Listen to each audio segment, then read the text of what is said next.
Assalamualaikum warahmatullahi wabarakatuh. Perkenalkan, kami dari kelompok 7, kelas 4C, Fakultas Ekonomi dan Bisnis, UIN Syarif Hidayatullah Jakarta. Pada kesempatan kali ini, kami akan membahas jurnal yang berjudul What's Wrong with Modern Money Theory, Macro and Political Economic Restraints on Deficit Finance, Fiscal Policy. Sebelum itu, perkenalkan, anggota kelompok kami terdiri dari Perkenalkan, nama saya Jakar Jansyah dengan NIM akhir 123. Perkenalkan, nama saya Salsabiel Akademia dengan NIM akhir 116. Perkenalkan, nama saya Saramita Anastasia Manalu dengan NIM akhir 117.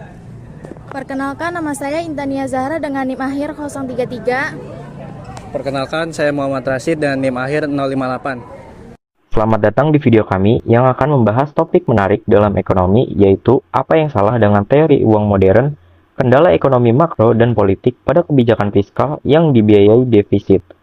Pertama-tama, apa sih yang dimaksud dengan modern money theory atau teori uang modern itu?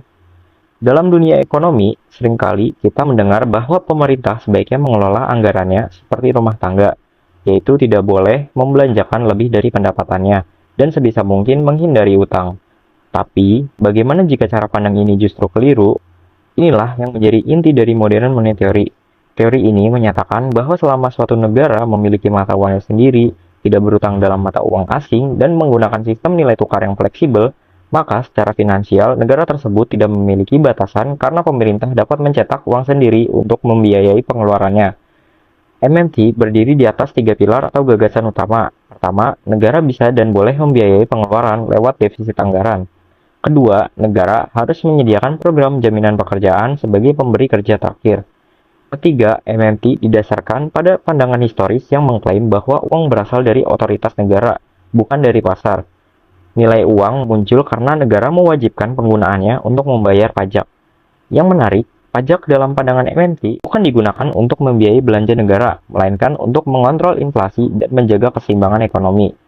Jadi, teori ini mengajak kita untuk berpikir kembali mengenai apakah benar defisit anggaran selalu buruk, padahal justru bisa menjadi alat penting untuk mencapai kesejahteraan dan kesempatan kerja penuh. Kritik terhadap argumen ekonomi MMT, Modern Monetary Theory, menyatakan bahwa negara dengan kedaulatan modern bisa mencetak uang sebanyak yang dibutuhkan untuk membiayai pengeluaran publik.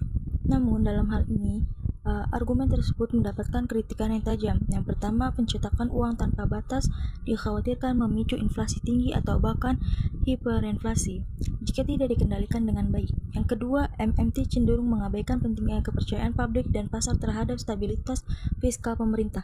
Ketika utang terus dibiayai dengan uang baru, nilai tukar bisa melemah dan risiko ekonomi meningkat. Ketiga, jika bank sentral terlalu diarahkan untuk mendanai pengeluaran negara, maka independensinya akan hilang. Ini bisa mengganggu efektivitas kebijakan moneter jangka panjang.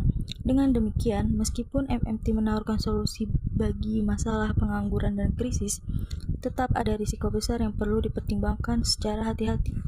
Banyak pendukung teori uang modern atau MMT percaya bahwa pemerintah bisa mencetak uang sebanyak yang dibutuhkan untuk membiayai pengeluaran negara tanpa perlu khawatir soal utang.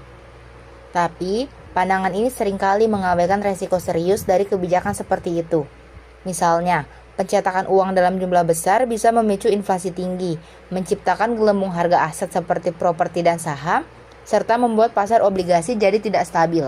Kritik utama terhadap MMT adalah bahwa pendekatan ini kurang memperhatikan bagaimana pasar kredit swasta bekerja, bagaimana harga aset bisa terganggu, dan bagaimana pelaku pasar merespons kebijakan fiskal yang terlalu agresif. Memang benar, pemerintah punya kemampuan untuk menciptakan uang, tapi dampaknya tidak sesederhana itu. Konsekuensinya bisa sangat kompleks dan beresiko tinggi jika tidak dikelola dengan hati-hati. MMT beranggapan bahwa inflasi hanya akan terjadi apabila seluruh sumber daya ekonomi telah digunakan secara penuh.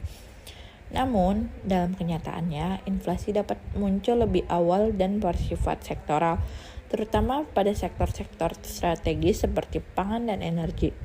Selain itu, MMT merekomendasikan agar suku bunga tetap berada di titik nol. Tujuan utamanya adalah untuk menjaga biaya pembiayaan utang pemerintah tetap rendah. Akan tetapi, Ketika inflasi meningkat sementara suku bunga tetap rendah, maka suku bunga real menjadi negatif. Kondisi ini justru mendorong konsumsi berlebihan dan memperparah tekanan inflasi.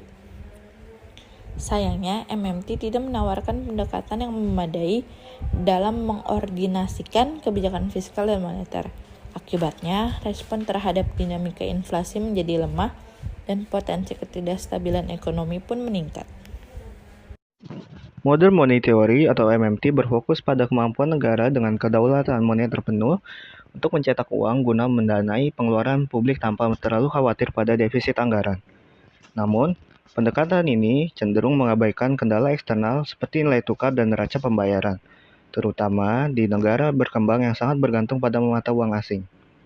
Dalam konteks internasional, penerapan MMT dapat meningkatkan risiko devaluasi mata uang dan krisis neraca pembayaran.